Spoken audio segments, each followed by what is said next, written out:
Good morning to all. Welcome to Tsnv, Telugu Sanketika Nipunula Vivagam, a political wing of Telugudesam Party for professionals.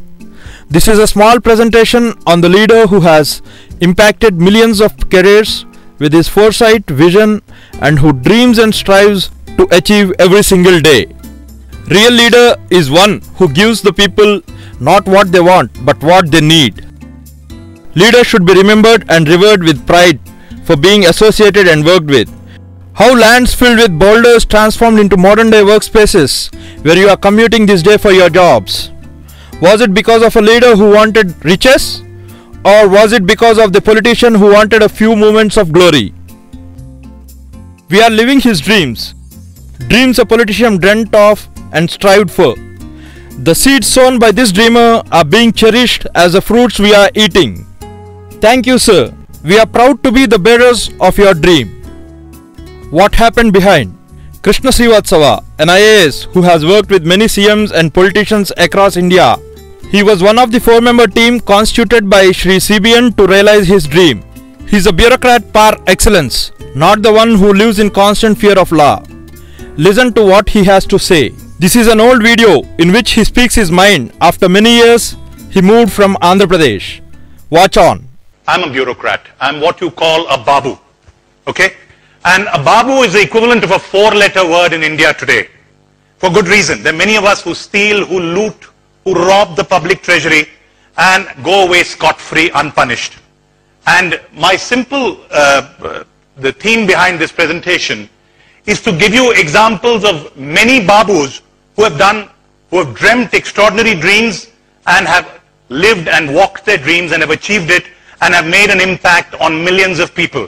I am willing to take a bet with any of you in this room, including Kishore Bayani and Ramesh Wangal, who are corporate leaders par excellence.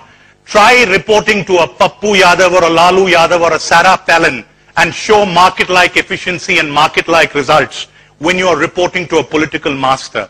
It is impossible to do it. Trust me, working in the IAS in the system is far harder than what many people from the outside would like to believe. You're always expected to deliver market-like results with your hands and feet tied behind your back. You are constantly under judiciary and media scrutiny.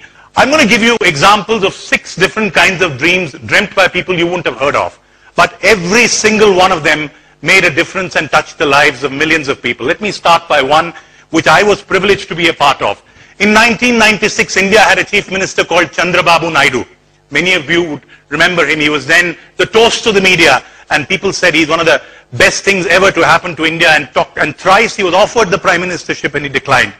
When he took charge in 1996, 4 of us were handpicked by him to create an investment and IT cluster in Andhra Pradesh out of nothing. The state was on the streets with a begging bowl. It did not have money even to pay salaries. From that point to in 2010 today, we have IT exports from the country, from Hyderabad of 30,000 crores or 35,000 crores. 1,100 companies today in the AP IT cluster. And mind you, think of the comparative figures of what it was in 1996, entirely created by the government. My good friend Azim Premji likes to often say, not in my presence though, that the IT industry was successful in India because there was no government. It is completely untrue. The example here is of Andhra Pradesh, where the IT industry was created by the government and went on to become a huge success. The first time I called Bill Gates' office, I couldn't even get through to his assistant Anup. It took me 18 calls to reach Anup, and thereafter when Bill Gates came into India, we got 5 minutes time with him. And that 5 minutes time moved on to become 1 hour 40 when we made the presentation to him on what AP can do to Microsoft.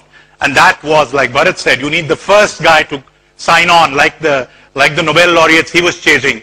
And we got Microsoft to sign on, and its first and only offshore development center outside Redmond, Seattle, even today exists in the top 2 stories of the building I'm showing you there.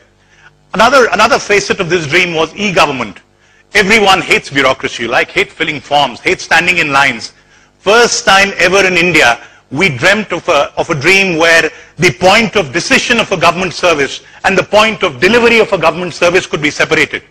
The point of decision of a government service always has to be inside government because it's a statutory function. But the point of delivery can be anywhere where I can bury a piece of silicon and a piece of fiber. and then started the e-government revolution. Today we all go online and pay our electricity bills, get our driving licenses online. The seeds of that were sown in the dream that we dreamt of in 1996. How many of you are familiar with Tirupati? Tirupati overtook the Vatican last year to become the richest temple in the world. It has about 25,000 to 1 lakh visitors every single day. Every single day. Till about a few years ago, people had to stand in inhuman cages for 2 to 3 days in order to get a few seconds darshan of the Lord. You would come in front of the deity for just a few seconds and fold your hands and you'd be asked to move, because there was a queue of 2 or 3 days waiting behind you. And then introduced a simple algorithm and a wristband which is barcoded. Now pilgrims do not wait for 2 or 3 days, but their waiting time has been reduced to just about 2 hours. And they get a better quality darshan of the Lord. Another very different example of another dream which this man had, and in the face of enormous vested interest even from small time vendors and shopkeepers who wanted the old system to continue, he managed to achieve